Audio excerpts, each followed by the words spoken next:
In this video, you'll learn how Louis Armstrong changed the world, and stay tuned to the end to hear some really rare facts about Louis Armstrong and the Civil Rights Movement.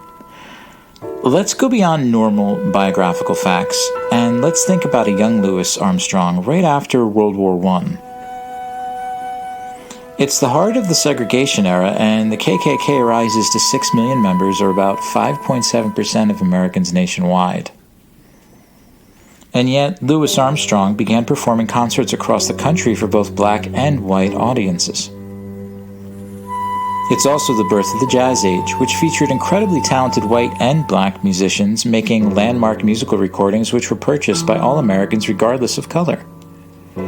All the while, Louis Armstrong, with his grace, confidence, and talent, continued to win over the hearts and minds of a segregated America by performing with white musicians and proudly representing African Americans. As the United States entered World War II, President Roosevelt was faced with another war, the Civil Rights Movement.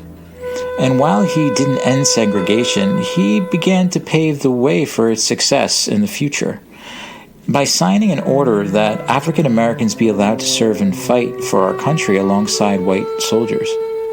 This picture of Louis Armstrong at a high school in Brooklyn in 1941 was his preferred weapon in this war for equality.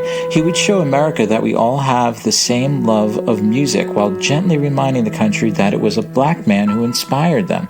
And other jazz musicians followed suit, like Dizzy Gillespie, Thelonious Monk, and members of what we call the Harlem Renaissance, like Duke Ellington and Cab Calloway.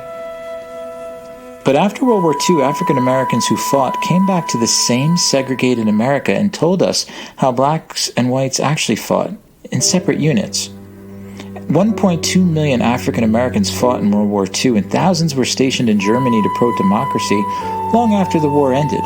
Swing music continued in its popularity, and Louis Armstrong continued to fight with some of his biggest hits from the late 1940s to early 1960s.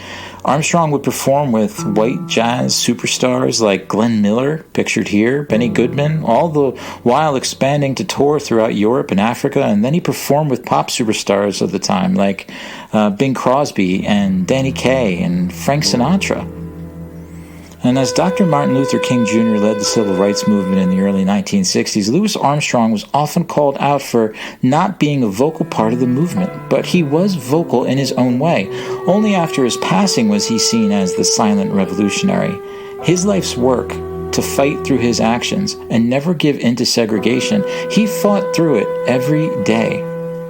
His biggest hit in 1967, What a Wonderful World, echoes how proud he was to be a part of it.